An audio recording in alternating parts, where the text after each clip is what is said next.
Agora você verá um resumo do módulo de legislação. Vamos iniciar lembrando de que o trânsito não é composto apenas pelos carros, mas também pelo homem e pela via. Sendo assim, é responsabilidade do condutor preservar pela segurança das demais pessoas.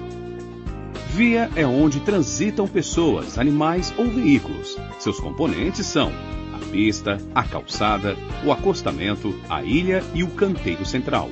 Assim, as regras estabelecidas pela legislação são válidas para ruas, avenidas, logradouros, caminhos, passagens, rodovias, estradas, praias abertas à circulação e vias internas de condomínios. As vias são classificadas de acordo com sua localização, como urbanas e rurais. As vias rurais são diferenciadas da seguinte forma: rodovias possuem a via pavimentada, estradas não possuem pavimentação na via. Lembre-se que o limite de velocidade, quando não sinalizado, deve respeitar o definido pelo Código de Trânsito Brasileiro. As vias urbanas são classificadas em via de trânsito rápido, possui o trânsito de veículos livre, sem obstrução, sem travessia de pedestres e sem terrenos em seu limite. Via arterial é aquela que liga os bairros de uma cidade e tem interrupção do tráfego, com semáforo e circulação de pessoas, como as avenidas. Via coletora liga e distribui o trânsito, possibilita o tráfego, como as ruas de um bairro, também possui semáforo e permite a circulação de pessoas. Via local é aquela que dá acesso às áreas restritas, sem semáforo, como as ruas de um condomínio ou as ruas sem saída. Assim como nas vias rurais, quando não há sinalização nas vias urbanas, você deve respeitar o limite de velocidade estabelecido pela legislação. Para organizar, coordenar, criar normas e executar o trânsito no nosso país, foi criado o Sistema Nacional de Trânsito, SNT, que é um conjunto de entidades da União, do Distrito Federal, dos estados e dos municípios. No trânsito, os carros maiores devem garantir a segurança dos menores. Os veículos automotores devem preservar a segurança das bicicletas e demais veículos sem motor. E todos devem prezar pela vida do pedestre. Para garantir a segurança nas vias, você viu que é importante manter o veículo em boas condições, com a revisão em dia e abastecido. Essa atitude evita que ele pare na via para reparo ou por falta de combustível, atrapalhando o tráfego dos demais veículos. Por isso, são consideradas infrações. Veículo parado nas vias de trânsito rápido e rodovias, para reparos. Veículo parado nas demais vias, também para reparos, é uma infração leve, 3 pontos na CNH. Veículo parado por falta de combustível. Para mudar a marcha ou acionar os equipamentos do veículo, você pode dirigir com apenas uma mão no volante e nas demais situações deverá manter as 2 mãos no volante. Você também deve usar um calçado que se firme nos pés sem comprometer o uso dos pedais.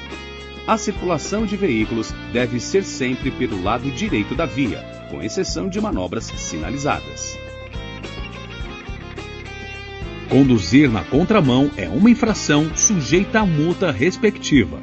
Na via de duplo sentido, é classificada como uma infração grave, 5 pontos na CNH. Na via de sentido único, é uma infração gravíssima, 7 pontos na CNH. O veículo deve sempre transitar na pista e utilizar as calçadas apenas para acesso às garagens, por exemplo. Transitar nas calçadas, passeios, passarelas, ciclovias e divisores da via é uma infração gravíssima, 7 pontos na CNH. E o valor da multa pode ser multiplicado 3 vezes.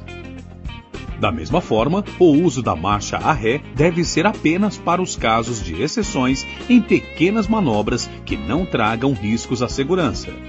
Em outras situações, dirigir de marcha a ré é uma infração grave, 5 pontos na CNH. O mesmo cuidado deve ser tomado em cruzamentos. Você deve dirigir com a velocidade moderada para manter o seu veículo seguro e dar passagem para os pedestres e demais veículos que tenham direito à preferência. Falando em preferência e prioridade, lembre-se de que alguns veículos têm preferência de passagem. como os de policiamento, fiscalização, socorro e operações de trânsito. A mesma conduta segura deve ser mantida ao realizar ultrapassagens. Para isso, observe se é possível realizar mudança de faixa, reduza a velocidade e utilize a seta do carro para sinalizar aos outros condutores. Vimos também que, para garantir a segurança e fluidez do trânsito, é necessário respeitar as normas de sinalização para a parada e estacionamento do veículo. Os veículos são classificados de acordo com a atração, espécie e a categoria.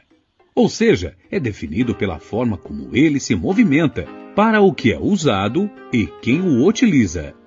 Para cada tipo de veículo, há uma categoria de habilitação específica. Ela pode ser autorização para conduzir ciclomotor de até 50 cilindradas e velocidade máxima de 50 km por hora. Categoria A, para dirigir veículo de 2 ou 3 rodas. Categoria B, para veículos de 4 rodas com peso bruto total de até 3,5 toneladas e com lotação de até 8 lugares, excluindo o do motorista. Categoria C, para veículos usados no transporte de carga, cujo peso bruto total seja maior do que 3,5 toneladas. Categoria D, para veículos usados no transporte de passageiros, cuja lotação exceda 8 lugares, e os veículos abrangidos nas categorias B e C. Categoria E, para todos os veículos das categorias B, C e D, além de combinação de veículos com lotação de mais de 8 lugares. Vamos relembrar o que é necessário para obter a Carteira Nacional de Habilitação para as categorias de veículos ACC, A e B. Todo candidato deve realizar avaliação psicológica e exame médico, para então participar do curso teórico técnico.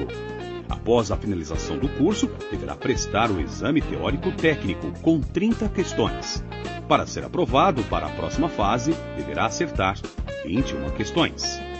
Sendo aprovado, realizará o curso de prática de direção veicular, com carga horária de acordo com o tipo de veículo para o qual está se habilitando. Esse curso envolve também as aulas em simulador de direção veicular. Após cumprir a carga horária necessária das aulas práticas, o candidato deverá realizar a prova prática em via pública. Caso seja reprovado no exame teórico ou prático, o candidato poderá remarcá-los após 15 dias. Para isso, deve entrar em contato com o CFC, Centro de Formação de Condutores, em que estiver matriculado. Aprovado no exame prático, o candidato receberá permissão para dirigir, PPD, é a carteira provisória, válida por 1 ano. Para obter a CNH definitiva, o condutor não poderá ter cometido nenhuma infração gravíssima ou grave e nem ser reincidente numa infração média. Cometendo infração, o condutor perderá a PPD e deverá retomar o processo a partir do exame médico e psicológico. Para ter valor legal, tanto a PPD quanto a CNH devem ser apresentadas originais e dentro do prazo de validade. A validade da CNH é de acordo com o exame médico, sendo assim, deve ser renovada até os 65 anos de idade, de 5 em 5 anos. Após os 65 anos, a renovação é de 3 em 3 anos. Se a CNH for cassada ou suspensa, é necessário fazer o curso de reciclagem no CFC credenciado e realizar prova teórica. Vimos também que comete uma infração gravíssima, 7 pontos na CNH, o condutor que dirige o veículo de categoria diferente do seu documento de habilitação. Por isso, para dirigir os demais veículos, é necessário fazer a mudança de categoria, respeitando os prazos e as regras para cada uma delas. Quando um condutor desrespeita uma lei de trânsito, ele comete uma infração. Cada infração assinala a penalidade a ser imposta, que pode ser advertência por escrito como medida educativa, multa conforme a gravidade da infração, suspensão do direito de dirigir, cassação da CNH ou da PPD, frequência em curso de reciclagem. As medidas administrativas auxiliam na imposição das penalidades e garantem a segurança do trânsito. São também aplicadas de acordo com a infração cometida. E podem ser retenção do veículo no local para regularização, remoção do veículo que impedir o trânsito, recolhimento da documentação como a CNH, PPD e CRLV, transbordo de excesso de carga, teste de dosagem de álcool no sangue, recolhimento de animais. É importante conhecer a sinalização viária, pois ela orienta os condutores e pedestres. A sinalização pode ser feita através de placas, pinturas na pista, semáforo, gestos do agente de trânsito e do condutor, sinalização sonora, apitos e outros dispositivos colocados na pista. Além disso, você viu que as suas atitudes diante de um acidente pode ser o diferencial entre salvar uma vida e ser condenado por um crime de trânsito. Assim, o condutor deve sempre socorrer a vítima de acidente e sinalizar o local, garantindo a segurança de todos. As leis de trânsito também preservam o meio ambiente, instruindo o condutor a cuidar da sinalização, a não jogar objetos nas vias e a manter a revisão do veículo em dia para evitar a emissão e vazamento de poluentes. Conheça a legislação de trânsito. Ela é importante para aumentar a segurança e organizar a circulação de pessoas, veículos, pedestres e demais usuários das vias.